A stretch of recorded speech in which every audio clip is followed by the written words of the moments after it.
HINO aho KANEFA. KANEFA. Fandarana iarahnao amin'ny mpitandrina Jimsafidina eto amin'ny radio Vaovao Maso.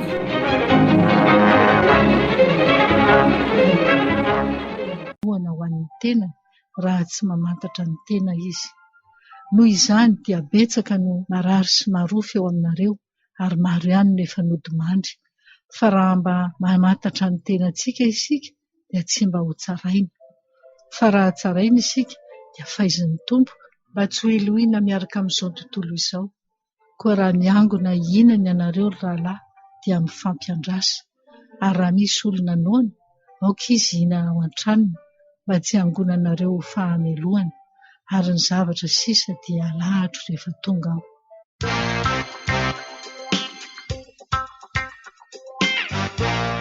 Renareo ny teninao no mamelonay. ny teninao no mamelonay. Fandaharany radio Vaovao Maso. Niarahanao tamin'ny fikambana mampielibeboly malagasy. Endreny amamin'ny teninao Randramako. Mihoatra no nitately ato ambavako aza. Salamy fa 8,737 am'zato.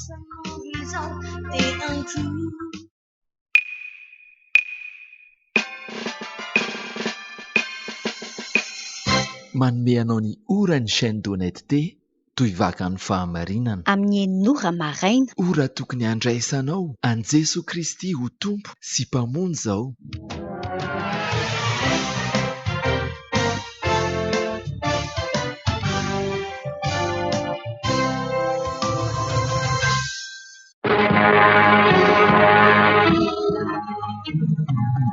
HINO aho KANEFA. KANEFA. Fandarana iarahnao amin'ny mpitandrina Jimsafidina eto amin'ny radio Vaovao Maso.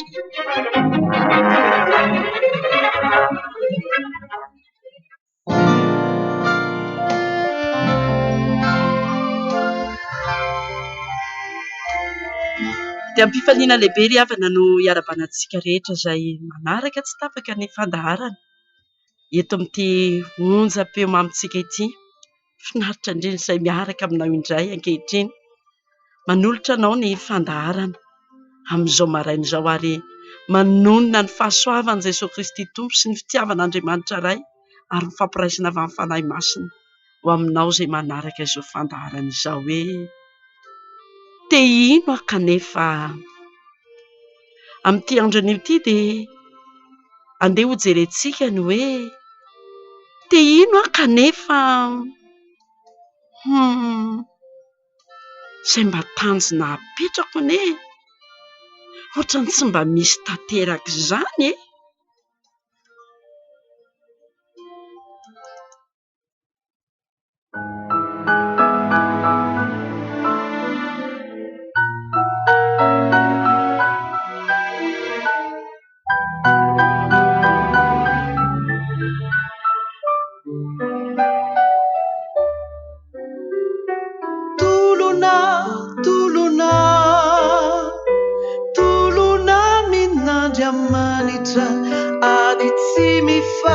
Ranaka aza alay panahy tsahatra ratsy reraka ianao handresy azy mora foana ny fity no fiadina handresena.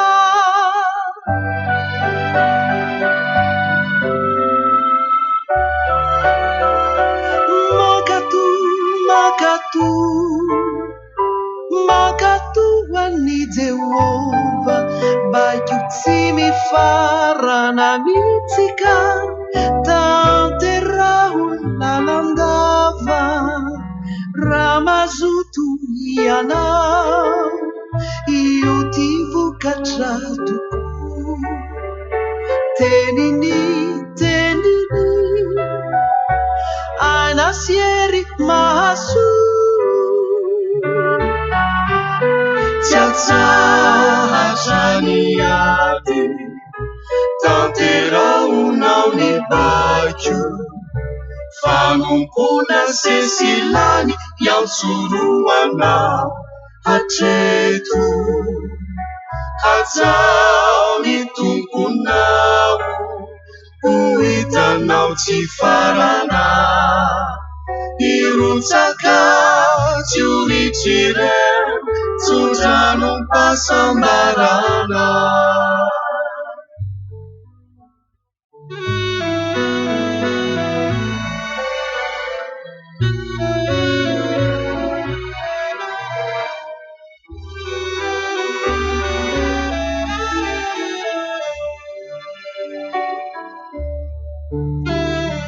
Mivava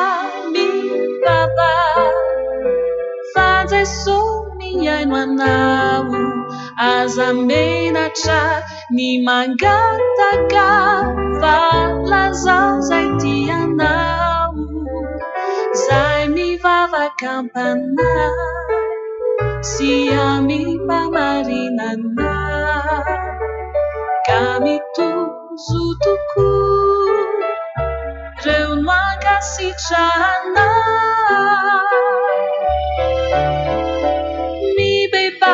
mibeba fa Jeso mamelanao sory aminy avokoa rehefa metio halemena iezao vonoina iezaonao resena mandrese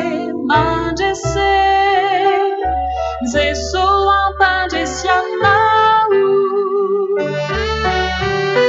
minofa miaino izy minofa mamela koa iandriraoviny indray atombony firosona Jeso no feizoro azo antoka iorenana ipino mahatoky ho feno fiadanako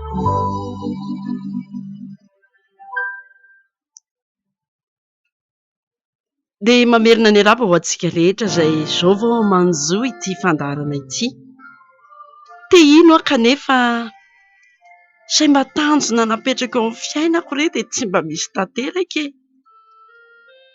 ny mpitory no nirantsika niny tanjona iny ary nitaonantsika fa misy tanjona mazava tsara ho an'izay olona ao amin'ny Kristy matetika nefa tsy izany ny zavatra mitranga eo amin'ny fiainanao hoy ianao hoe te hanao zavatra tsara eo amin'ny fiainako aho mba te hanana rivo-baovao amin'izay aho fa tena leo aho tofoka boboka mihitsy ny ahy amin'ity zavatra mitranga eto amin'ny fiainako ity rehefa mba mijery ny hafa aho zao dia toa hafa mamirapiratra ny hafa tsy manana olana noho izaho zany jereko ny manodidina ahy dia zany tena be problema mandrindra ny olona rehetra ohatra mba miadakadana ihany fa zarery ny tena mijaly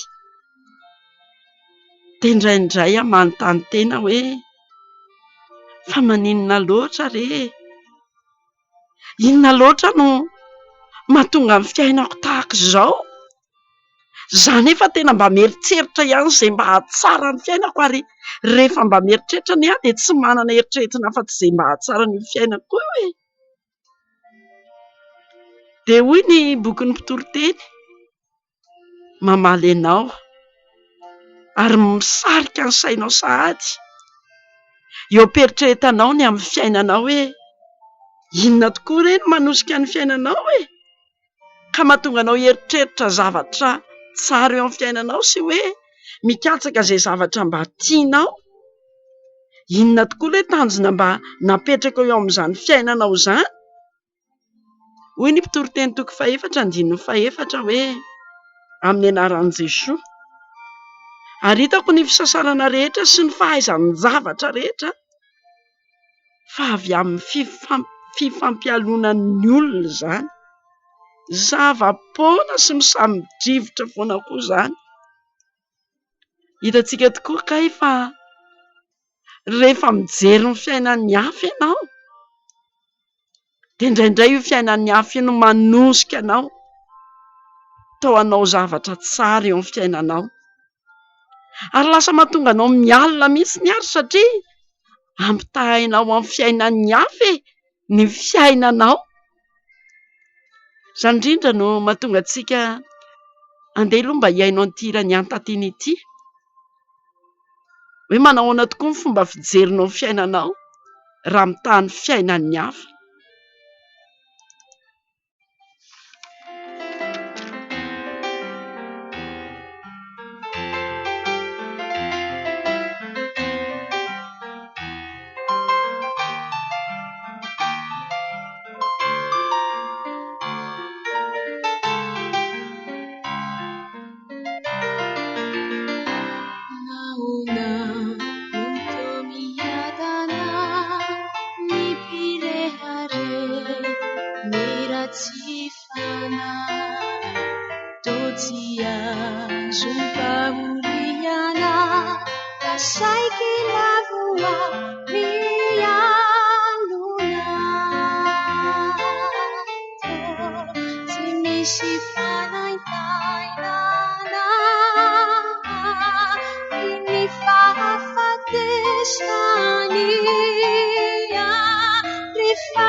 Iantatina no nirantsika tamin'iny salamo fahatelo amin'ny fitopolo iny.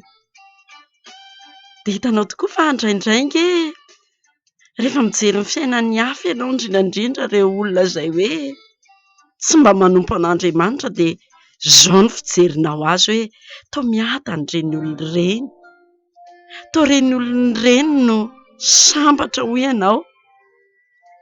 Nefa rehefa tena mandinika ianao, marina ilay tenin'ny Antatina teo hoe tsy misy iriko etỳ ambonin'ny tany tahaka anao.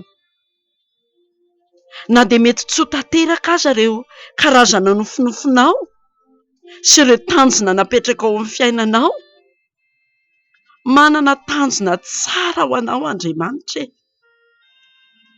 Fa inona no mahatonga an'ilay tanjon'Andriamanitra tsy mba ho tanteraka eo amin'ny fiainanao?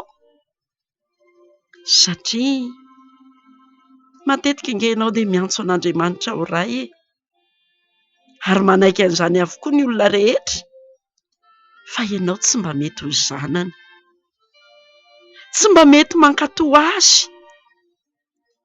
Antsoinao foana izy hoe ray o, fa ianao tsy manaiky hoe zany eka zanaka mba manoa e. Ary izany no mahatonga azy miteny ao amin'ny bokin'ny Malakitoko 1:9 manao hoe amin'ny anaran'i Jesosy, ny zanaka manaja ny rainy ary ny mpanompo ny tompony. Koraray aho, aiza ary izay ajako? Ary raha tompo aho, aiza ary izay tahotra ahy? Hoy Jehovah, tompony maro aminareo. Dia ianao lay te hiaina foana amin'izay efa lasanao, na dia efa mazava aza izay voasoratra, fa rehefa ao amin'ny Kristy isika dia ataony olom-baovao. Efa lasa ny zavatra taloha dia indreo efa tonga vaovao izany.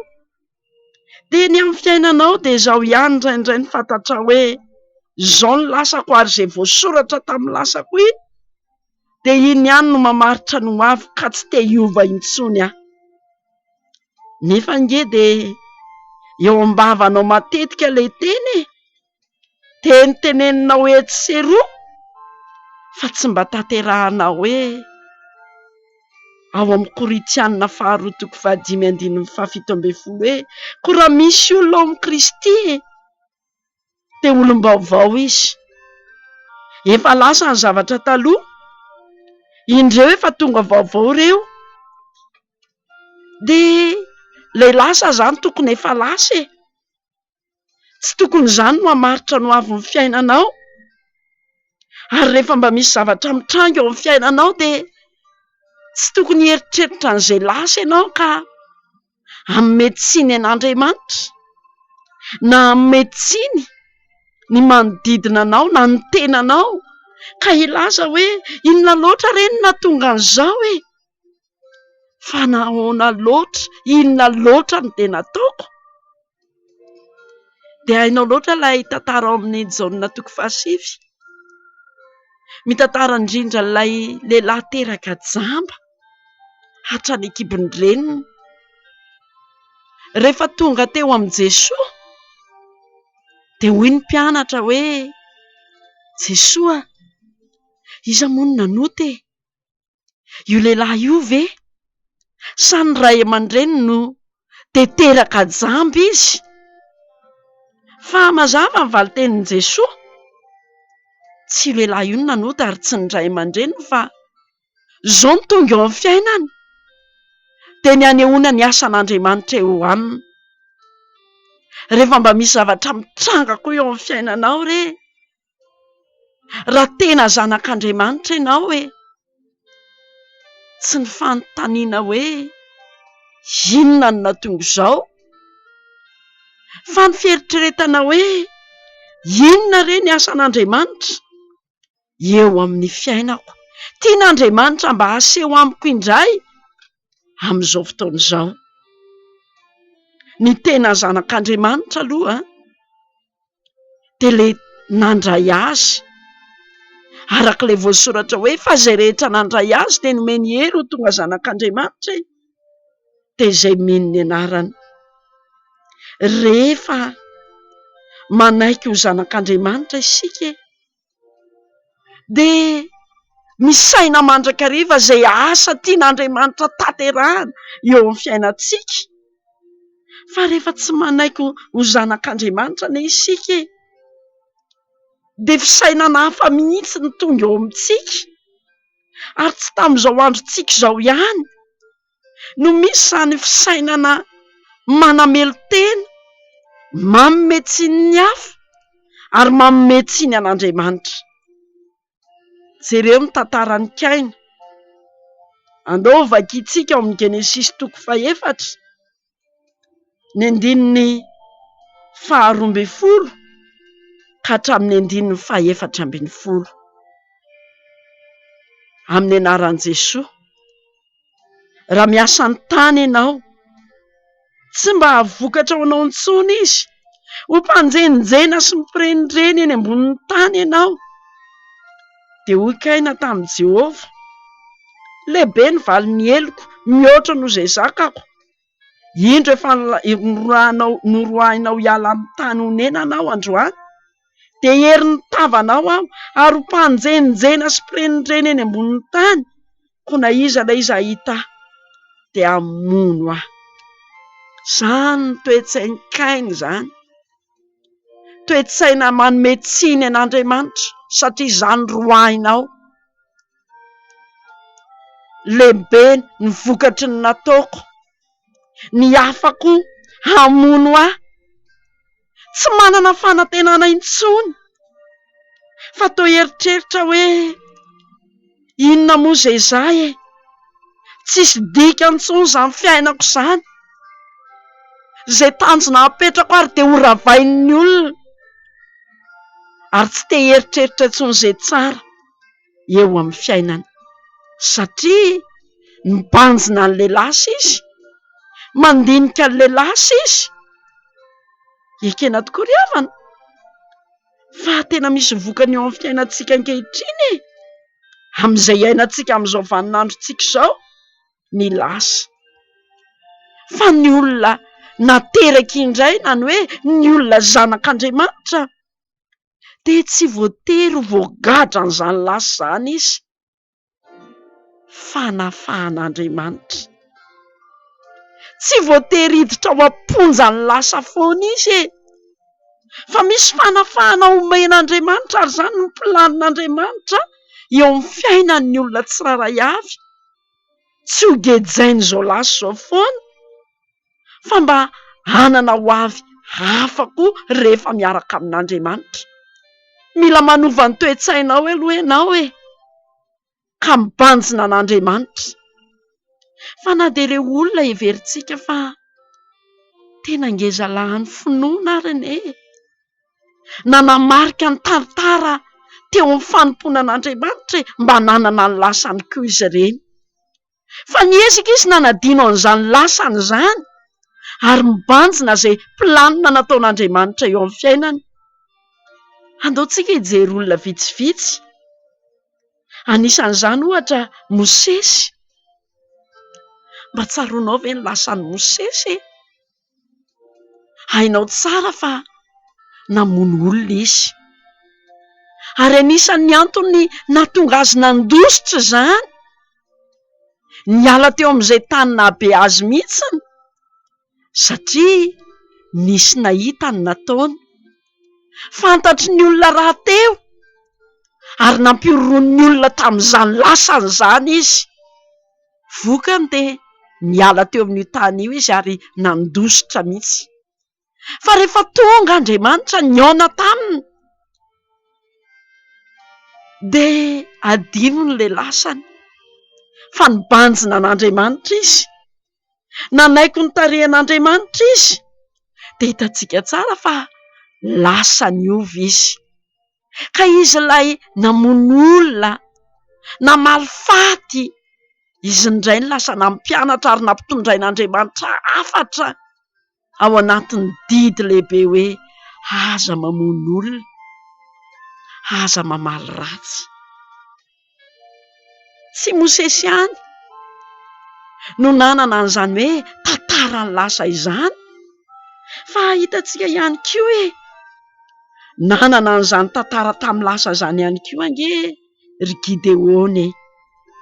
Haitsika tsara ny ankanosany izany Gideona izany. Ary hitantsika tsara ny tantara fa tena be famaritana izy teo anatrehin'Andriamanitra. Fa rehefa nomen'Andriamanitra azy ny teny, ka nanaiky izy tsy hibanjina n'izany lasa izany intsony, fa hibanjina izay teny fikasana nomen'Andriamanitra azy, dia fantatsika tsara ny zavatra nisy teo amin'ny Gideona fa lasa lehilahy mahery, mpitarika mihitsiny teo amin'ny firenena ary nanafaka ny vahoaka an'Andriamanitra teo anatrehan'izay nangeja azy. Dia mbola maro ny olona manana ny lasany rehetra ao amin'ny Baiboly, fa nanaiky tokoa fa miove rehefa miaraka amin'Andriamanitra. Ianao ihany koa miainao an'izao hafatra izao. Manana ny lasanao ianao. Ekeo horainao Andriamanitra.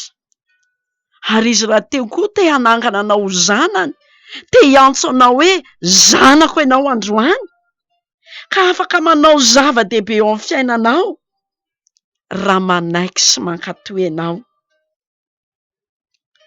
Ianao mety mahalala an'izay momba ny tenanao, fa mbola mahafantatra lavitra izay momba ny tenanao. Na io lasa mampieritreritra anao io ary ne betsaka amin'ireo nefa adininao fa fantatr'Andriamanitra izany.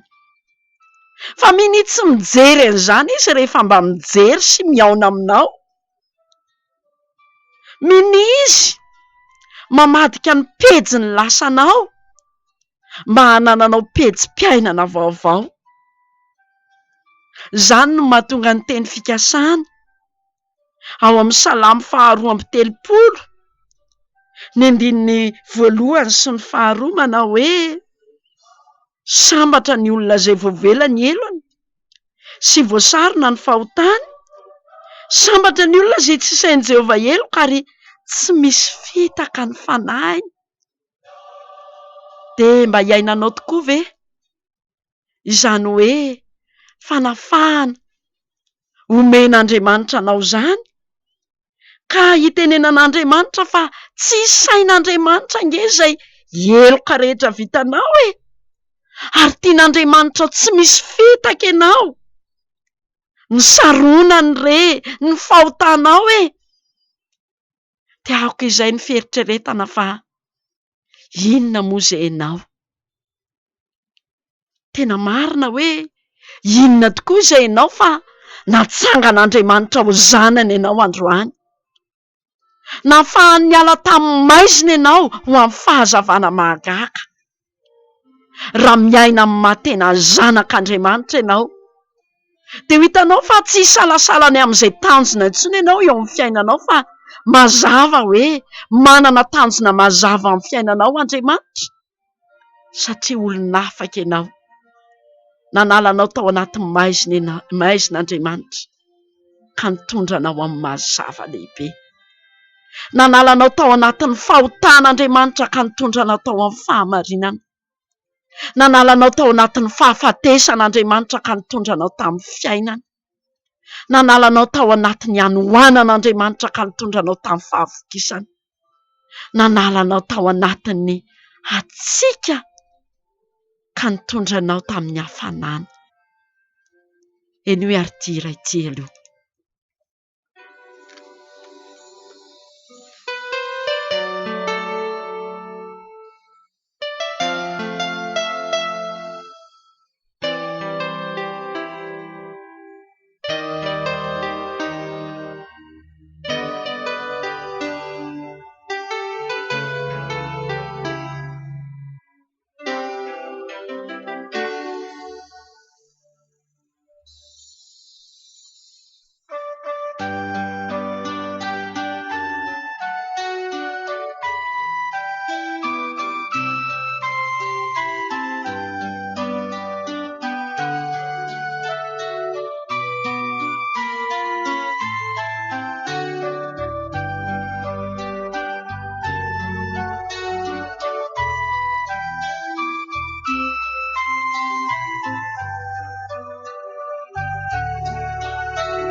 Dia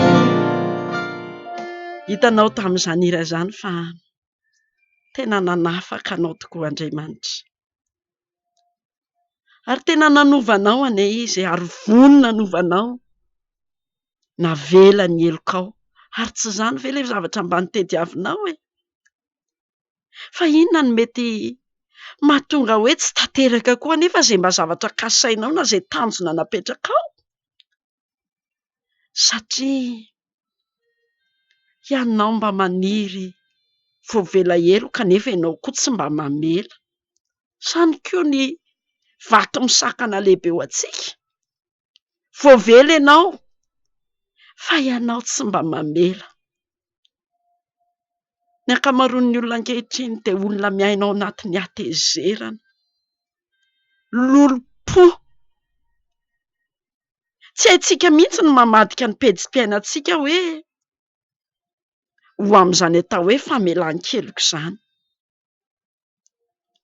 Hany ka rehefa mba mitanisa isika dia hoe raha izay nataony rahanina na izay kosa aloha tena tsy ho adinoko mandra-pahafatoko. Dia misy dia tena hoe vitako mihitsy nge ny mamela an'ity olona ity e. Fa iry olon'ry kosa aloha dia tsy haiko mihitsy ny mamela azy e. Raha tokony hamela ianao satria tena manasitrana anao angely ilay famelan-keloka e. De mieritreritra mandrakariva izay nataon'ny hafa, zany no ataonao. Ary de jereo fa lasa misy fiantraikany eo amin'ny fiainanao zany. Inona moa zany zao io tena tsy mampilaminanao io? Matetika nge de nohony amin'izay nataon'ny hafa ny tsy mampilaminanao e. Tsy milamina ianao na de te hanao zavatra tsara aza. Manana tanjona tsara eo amin'ny fiainanao ianao. Tsy tafapetraka mihitsy ny reny. Mba mivavaka ihany ianao. Fa toa tsy hitanao ary. Hoe Andriamanitra anie eo akaikinao, Andriamanitra anie ao anatinao satria maninona? Feno loto ao am-ponao ao. De hainao mihitsiny. Lay teny ao amin'ny Matio 5:5 nefa hoe amin'ny anaran'i Jesosy sambatra ny madio am-po fa izy no ahita an'Andriamanitra. Nefa ianao toa maloto fo e. Jereo zao inona zao ny tena tehirizinao ao anatinao ao. Hatezerany e. Fahasorenany e. Lolo-po e.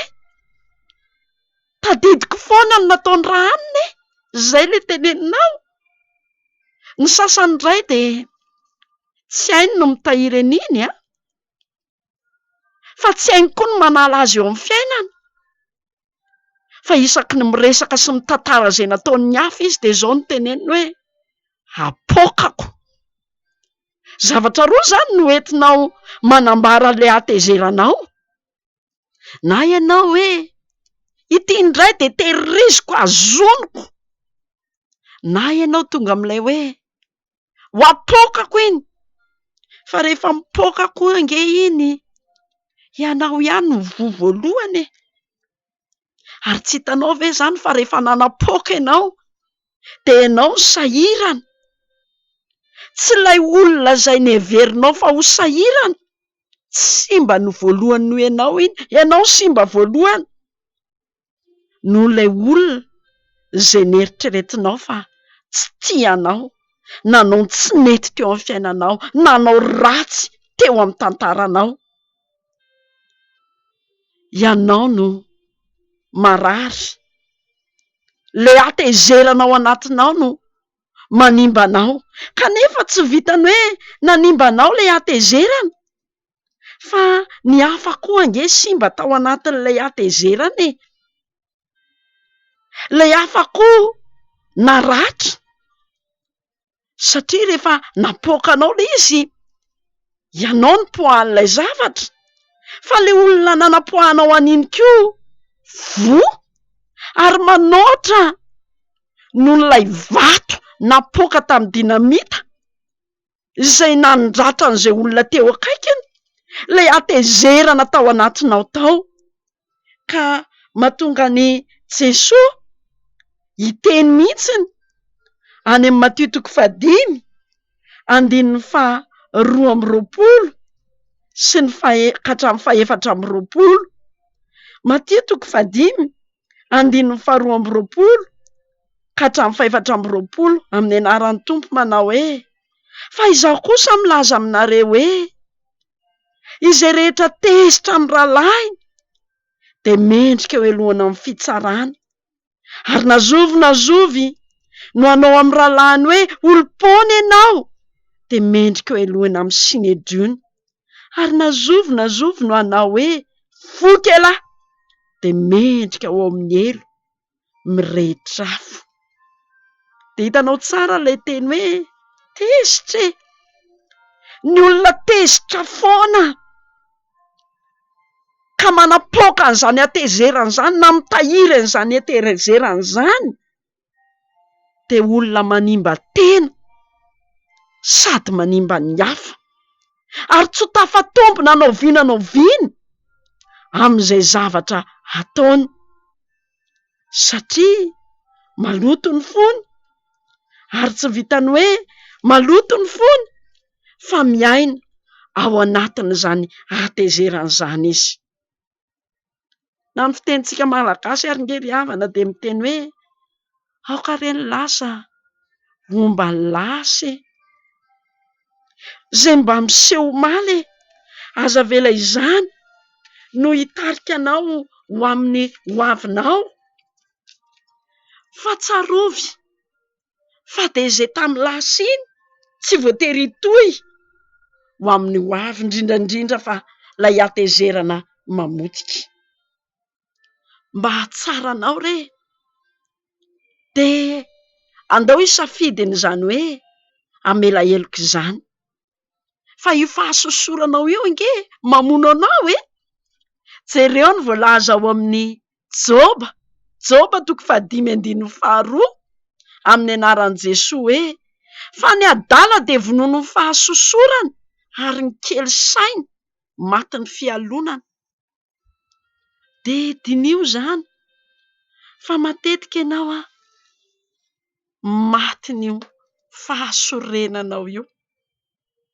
le fialonanao sy fijerenao ny fiainan'ny hafa de zany no manimbanao zany no mahatonga an' Jesosy mampianatra antsika ao amin'ny Matthieu 9:12 manao hoe ary mamelany elokay tahaka ny namelana izay meloka taminay ary aza mitondra anay amin'ny fakapanahy fa manafanay amin'ny ratsy fa raha mamela ny fahadisoan'ny olona ianareo de mba hamela anareo kosa ny rainareo zay any an-danitra fa afaka nampianarin'ny tompo io de misy mihitsy nge ny olona tsy mety anao an'io tsony zary pastera tsy haiko tsony ny mamela an'ireny ampy zay ny sasany indray de ataon'ny mplivava fotsiny hoe tahaka ny namelanay izay nanao ratsy na zay meloka taminay fa mba iainanao ve zany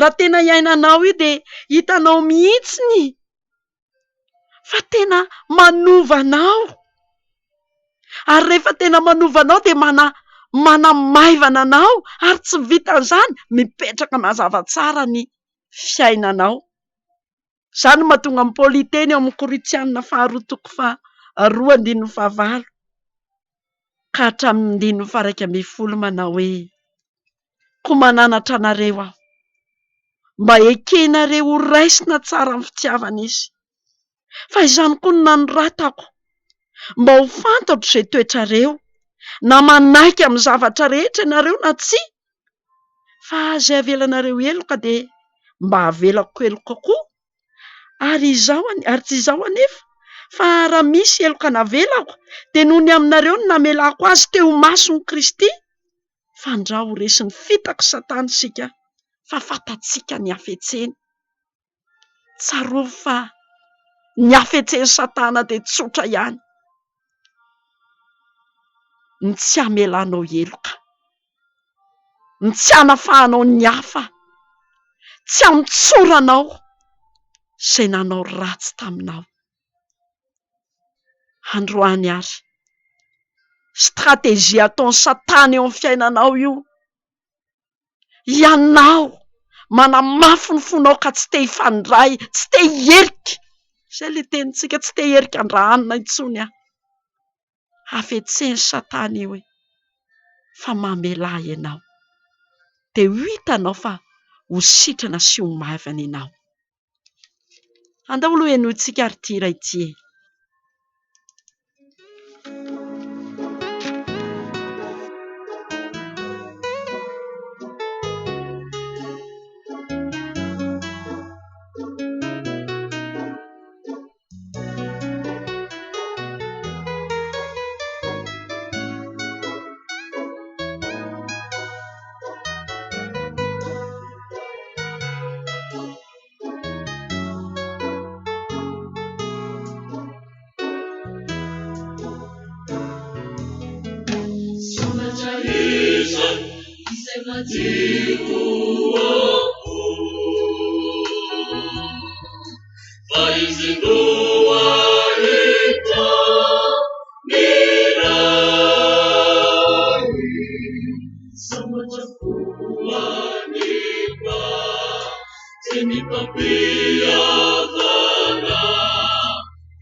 Dia hitanao tamin'izany hira nataon'ny korala trompetra vao mahazo rivo fa sambatra tokoa angen'ny olona rehefa madio ny fony. Tena miseho ao amin'ny endriny izany satria izay avy ao am-ponao ihany nge no mivoaka amin'ny vavanao e. Izay avy ao am-ponao ihany no mivoaka ety ivelany. Hita mihitsy ny amin'ny fihetsika-ao, madio fo ianao, hatramin'ny tarehinao, hatramin'ny fiteninao. Jereo anie izany e, ny sasany ary moa dia misangisangy mihitsy ny hoe rehefa madio ny fo dia madio hatramin'ny tarehy, fa rehefa maloto tokoa ange ny fo dia mba manahoana tokoa ireny tarehantsika e. dia te haniraka anao ary aza aho. Ianao le tezitra be amin'olona io. Ianao le soreny io. Mandehana aloha mijery fitaratra ianao zao dia izao e. Dia jereo tarehinao. Mba manao ahoana re? Tsara tarehy ve ianao? Mampalahelo e? Ratsy. Tsisy olona tezitra tsara tarehy izany ry havana. Maratsy izany ny hatezerana. Maika mofalay fako rehetrarehetra ao anatinao e. Izany indrindra no hitaomananao mba hanadio ny fonao indray. Dia tsy hainao no manadio an'io raha tsy Andriamanitra no avelanao hanjaka ao anatin'ny fonao. Izay ilay mahatonga anao io hiteny hoe tsy eo aminareo marina moa ny toerana. Ie, marina izay. Fa raha eo Jesosy, raha velanao Jesosy handray ny toeranao, dia ho hitanao mihitsiny fa ho hainao ny mamely. Inona moa nefa tsy niatra tamin'i Jesosy? Andao mba tsarovatsika izy. Andao mba eritreretantsika izay nanjo azy teo amin'ny hazo fijaliana. Fa mbola vitany no teny hoe raha io mamela ny elony fa tsy fantany izay ataony. Jereo Stefana toraham-bato nosorapotaka mendrika endrehana. Fa ahoana ny tenin'i Stefana? Azo atao elony izao. Tsy nitanisany izay zavatra nataon'ny olona taminy izy, fa nibanjina an'Andriamanitra izy, nanolotra teo am-pelatanan'Andriamanitra ny adiny. Atolory amin'Andriamanitra ireny adinao e. Tenao ilay misalasala ankehitriny, mba te hino ianao, kanefa betsaka ny tanjona napetraka ao tsisy tanteraka. Tinio fa matetika indraindra ilay tanjona napetraka ao vokatry ny fijerenao ny fiainan'ny hafa fotsiny. Nanana an'izao raha anina dia maninona koa any tsy mba manana. Ry raha anina ary manao an'izao, izao ny fiainana, ahoana ny ahy? Tsy izany no tian'Andriamanitra hibaiko sy hitarika anao sy hitondra na ho tanjona napetraka ao, fa izay tian'Andriamanitra hitantana ny fiainanao ankehitriny dia izao: ianao zanany, ny zanak'Andriamanitra, fantatr'Andriamanitra izay tokony atao aminy. Efa hain'Andriamanitra izay tokony hitondrana anao e. Na toy inona eo am-pelatananao, fantatr'Andriamanitra izany rehefa zanany ianao. Jereo anie ilay olana anankiray e. Rehefa nanatona an'i Jesosy ny olona maro be tsy omby 5,000, dia napetraka Jesosy ny fanontaniana: ataontsika ahoana reto olona reto, omena hanina ireo? Izao ny valiten'ny mpianatra. Aiza no ahitana mofo hovidintsika ho an'ireo olona be dia be ireo? Nefa fa fantatra Jesosy hoe inona ny tokony ataony. Ianao io koa e, efa fantatry Jesosy izay tokony atao aminao. Ny anjaranao dia manekemba ho zanana, ary rehefa mba zanaka dia tena zanaka manoa, manaiky hiova dia miova amin'izay. Miova ianao amin'ny fanavaozana ny saina, mba ho fantatrao amin'izay manomboka amin'ity androny ity fa ny sitrapon'Andriamanitra no tsara sady ankasitrahana ary marina eo amin'ny fiainanao. Dia miova, aoka tsy alokaloka tsony hoe olombelona ihany e, ka izay ratsy nataonao tamin'ny lasa dia mbola io ihany no tohizanao amin'ny ho avy. Efa navaozin'Andriamanitra ianao, efa nidiovina ianao, ary ny teniny nanadio anao amin'ity maraina ity dia maneke hiova.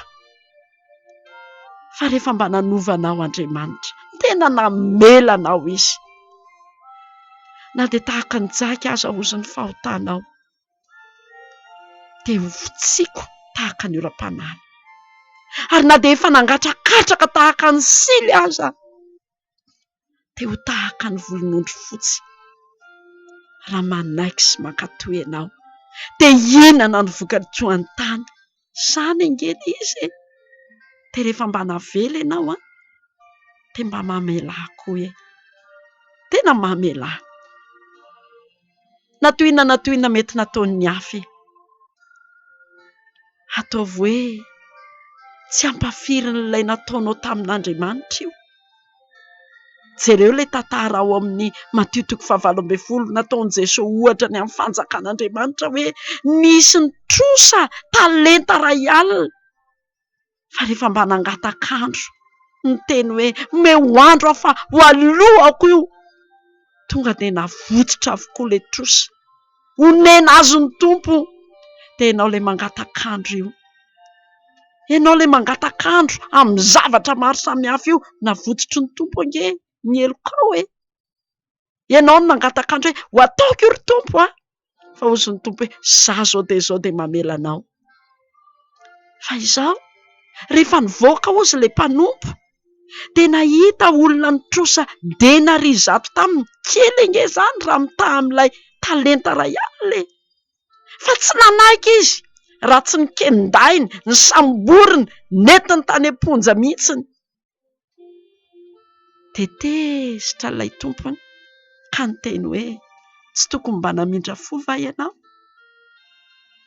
ry havanao ianao ilay te iny nefa misalasala ny amin'ireo tanjona bedrabe apetraka ao amin'ny fiainanao nefa tsy tanteraka sao dia ilay fonao no mila amboariny sao dia ianao mihitsy ny mila mitondra ny fonao eo anatrehan'ny tompo mba amindra fosy amela eloko fa tsy ny eloko ao ane indraindray no hanadinan'Andriamanitra anao ary jerevy ilay tantara teo tsy ilay trosany no antony tena ny samborana azy fa ny trosany hafa zay tsy nekeny ratsy voaloha ary tahaka izany koa rehefa tsy mamela ny olona ianao ilay tsy fahamelano ny olona ny amatotra anao ary mbola hamatorana anao koa izay efa nataonao handehantsika metraka ny fiainantsika eo am-pelatanan'Andriamanitra ka naiky hoe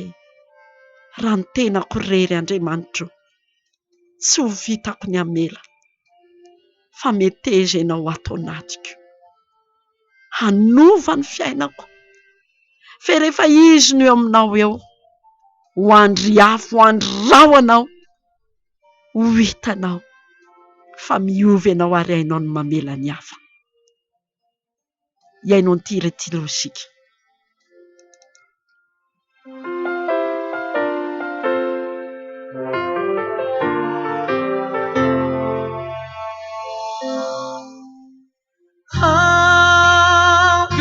tananao tompo ny fiainako sy zao rehetra izao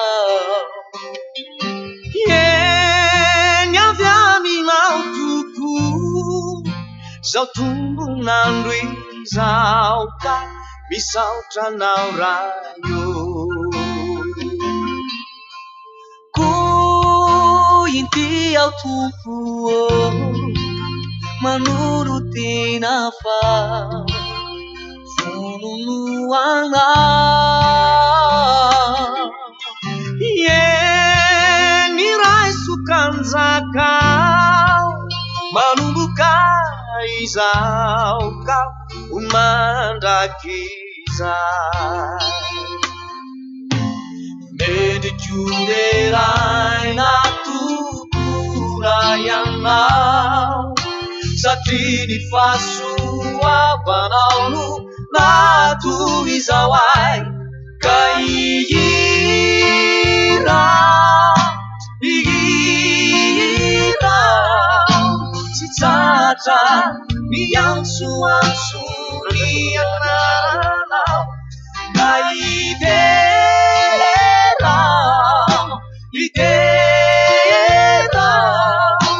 asandra toavo diavolo ny voninahitra.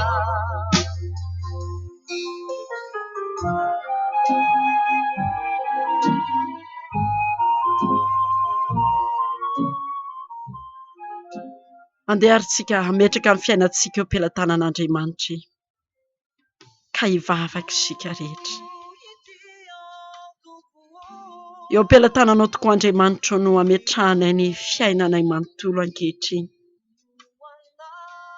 Ao anatiny izay mety mampisalasala anay hoe inona daholo reto zavatra mitrango eo amin'ny fiainanay reto hoe misaotra fa manokatra ny sainay ianao androany.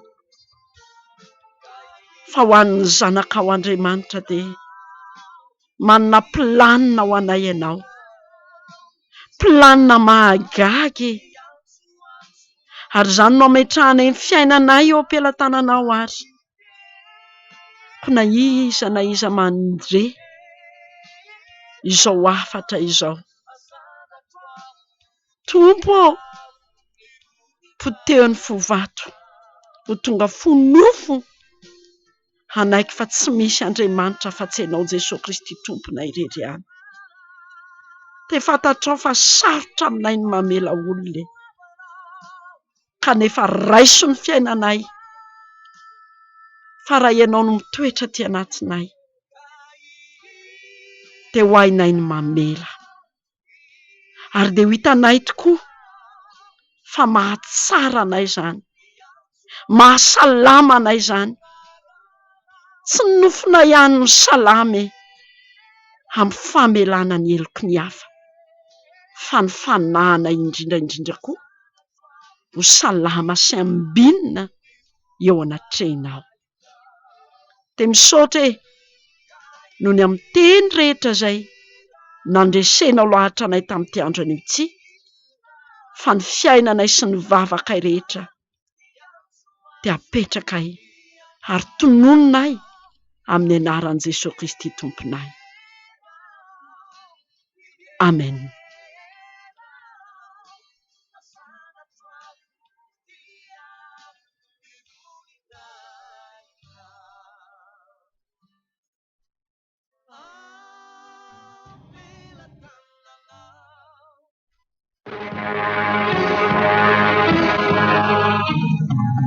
Te hino aoka. Te hino aho kanefa. Kanefa. Fandaharana niarahanao tamin'ny mpitandrina Trimsafiedina.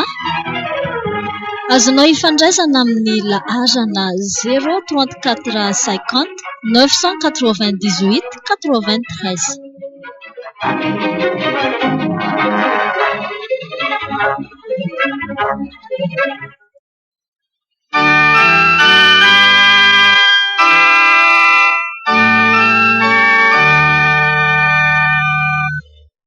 J'ai l'assurance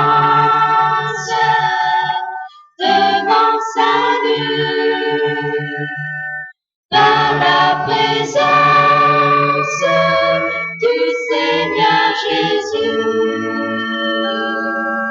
Son sang m'a lavé, m'a racheté, et l'Esprit Saint m'a régénéré. C'est mon histoire, c'est là mon chant, louant mon Sauveur à chaque instant. C'est mon histoire, c'est là mon chant, louant mon Sauveur à chaque instant.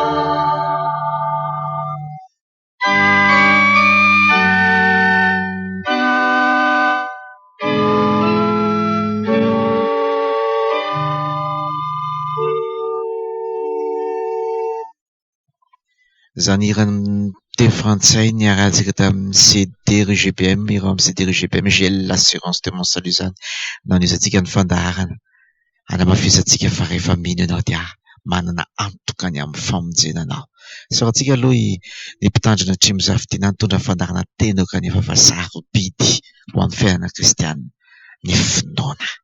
Sahoana?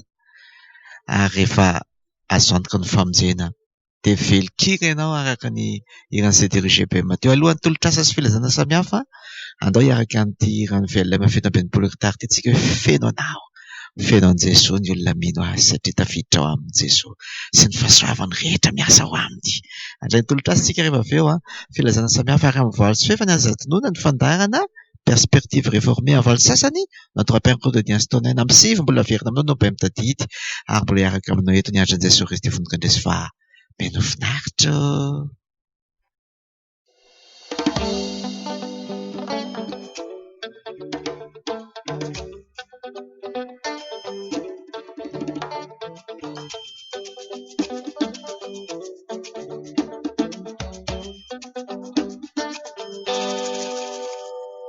Feno fitiavana ny fokora mitego satria feno anao ny masokorise mahita ny asana satria feno anao ny vavakora mituriny asanao ny tanako ny tombotro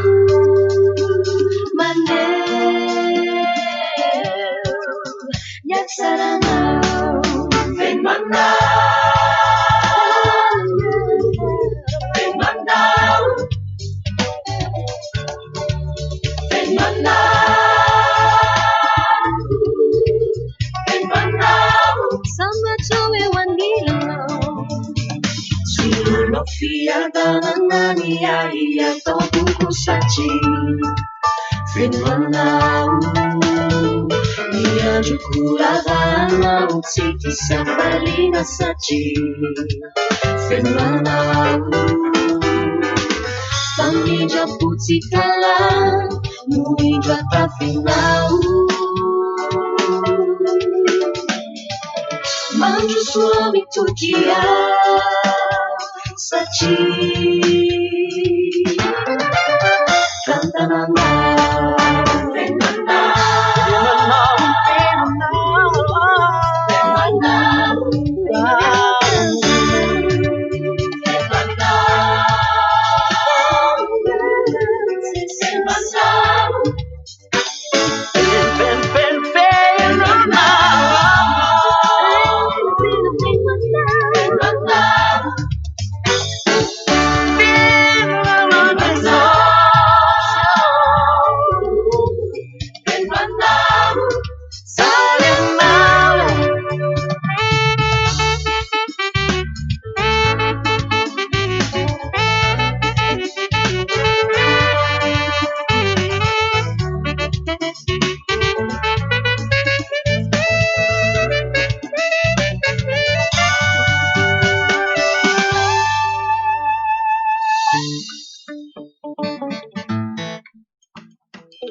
tolotrasa